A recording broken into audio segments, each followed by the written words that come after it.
धर्म की नगरी प्रयागराज में संगम किनारे इन दिनों लगा हुआ है आस्था का मेला महाकुंभ। इस मेले में पतित पावनी गंगा में आस्था की एक डुबकी लगाकर पुण्य की प्राप्ति के लिए देश दुनिया के कोने कोने से लाखों श्रद्धालु आ रहे हैं। लेकिन इनमें तमाम लोग ऐसे भी हैं जो जीवन मरण के बंधन से मुक्ति यानी मोक्ष की कामना के लिए संगम की रेती पर 1 महीने का कल्पवास कर रहे हैं।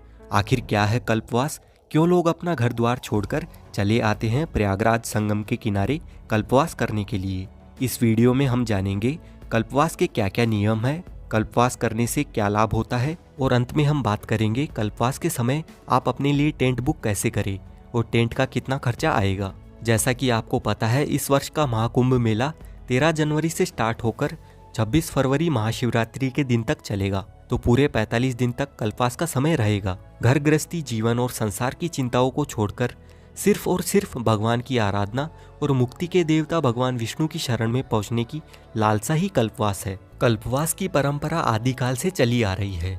इस परंपरा के महत्व की चर्चा वेदों से लेकर महाभारत और रामचरितमानस में अलग अलग नामों से मिलती है। आज भी कल्पवास नई और पुरानी पीढ़ी के लिए आध्यात्म की राह का एक पड़ाव है।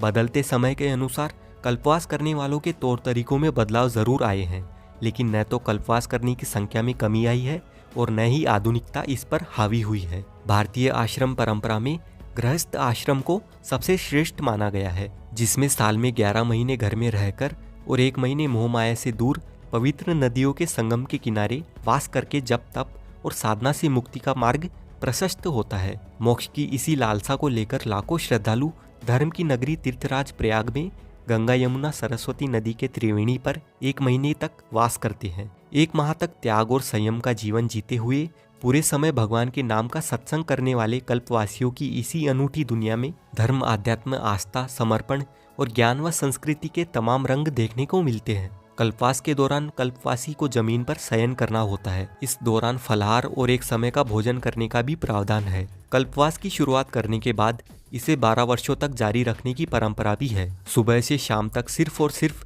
भगवान का गुणगान, कभी भजन के जरिए तो कभी पूजा आराधना, यज्ञ, जप तप और स्नान ध्यान के जरिए पूरा 1 महीना भगवान को समर्पित करना कल्पवास कहलाता है। मान्यताओं के अनुसार प्रयाग में सूर्य के मकर राशि में प्रवेश करने के साथ शुरू होने वाले 1 मास के कल्पवास से 1 कल्प अर्थात ब्रह्मा जी के 1 दिन जितना पुण्य मिलता है। आइए अब हम जानते हैं कल्पवास के नियम क्या क्या है। जो भी मनुष्य गृहस्थ कल्पवास का संकल्प लेकर आता है, उसे यहाँ साधु संतों या खुद की बनाई पर्णकुटी या झोपड़ी टेंट में रहना होता है। लेकिन आज के समय में तमाम पुरोहित झोपड़ी की व्यवस्था कर देते हैं। कल्पवास के समय 1 बार भोजन किया जाता है। धैर्य, अहिंसा का पालन करते हुए भक्ति में लीन होना पड़ता है। पद्म पुराण में कल्पवास के बारे में बताया गया है कि संगम तट पर वास करने वालों को सदाचारी, शांत चित्त और जितेंद्रिय होना चाहिए। कल्पवास के दौरान 3 कार्य तय किए गए हैं: जप तप, होम हवन और दान। कल्पवास करने वाले व्यक्ति की दिनचर्या गंगा स्नान और पूजा अर्चना से शुरू होती है। इसके बाद देर रात तक भजन, कीर्तन, प्रवचन, सत्संग जैसे आध्यात्मिक कार्यों में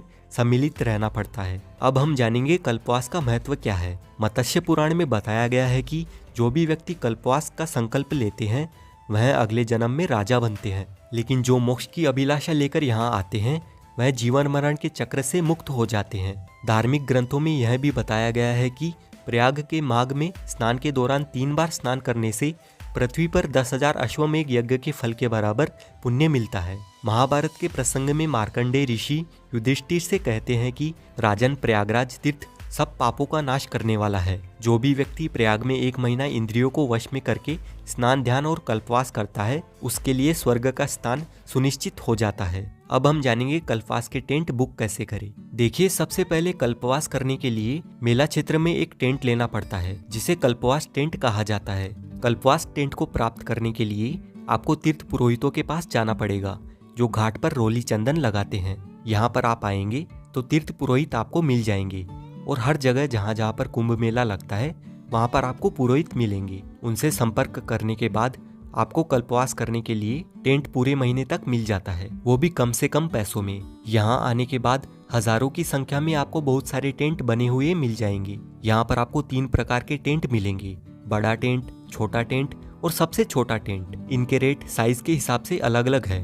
बड़ा टेंट 10,000 से लेकर 20,000 तक, छोटा टेंट 5,000 से लेकर 8,000 तक और सबसे छोटा टेंट 3,000 से लेकर 4,000 तक मिल जाता है। एक टेंट के अंदर आपके ऊपर है चाहे जितने भी लोग रहे, आपको टेंट के अंदर बिजली, पानी आदि की सुविधा मिल जाती है। अगर आप घर बैठे अपने लिए टेंट बुक करना चाहते हैं तो दिए गए फोन नंबर पर संपर्क कर सकते हैं। और दोस्तों, अगर आपको महाकुंभ मेला घूमने के लिए टूर गाइड चाहिए तो आप इन नंबर पर अमित गौतम जी से संपर्क कर सकते हैं। त्रेता युग में भगवान राम, द्वापर में भगवान कृष्ण व धर्मराज युधिष्ठिर ने भी यहाँ कल्पवास किया था। पुराणों के मुताबिक ब्रह्मा जी ने तीर्थराज प्रयाग में दशा अश्वमेघ यज्ञ के जरिए सृष्टि की रचना की थी। सर्व कल्याण के देवता भगवान भोले शंकर यहाँ कई रूपों में विद्यमान है, तो मुक्ति के देवता भगवान विष्णु यहाँ गंगा, यमुना और सरस्वती के त्रिवेणी संगम में साक्षात वास करते हैं। यही वजह है कि धर्म की इस नगरी में संगम के तट पर हर साल माघ महीने में सभी 33 कोटि देवी देवता और ऋषि मुनि लोगों के कल्याण के लिए प्रकट हो जाते हैं। इनकी मौजूदगी यहाँ के कण कण में भक्ति और आध्यात्म की ऐसी विलक्षण ऊर्जा पैदा कर देती है कि कल्पवास करने वाले श्रद्धालुओं का रोम रोम भक्ति के सागर में डूब जाता है। ज्ञान, आस्था और समर्पण की यह त्रिवेणी कल्पवासियों को न सिर्फ अलौकिक आनंद की अनुभूति कराती है, बल्कि उन्हें जन्म जन्मांतर के पापों से छुटकारा दिलाकर जीवन मरण के बंधन से मुक्ति यानी मोक्ष भी प्रदान करती है। मुझे आशा है आपको वीडियो अच्छा लगा होगा। ऐसे ही वीडियोस देखने के लिए चैनल को सब्सक्राइब कर ले, वीडियो को लाइक और अपने दोस्तों के साथ शेयर करें। मिलते हैं नेक्स्ट वीडियो में, तब तक आप ये वाला वीडियो देखिए।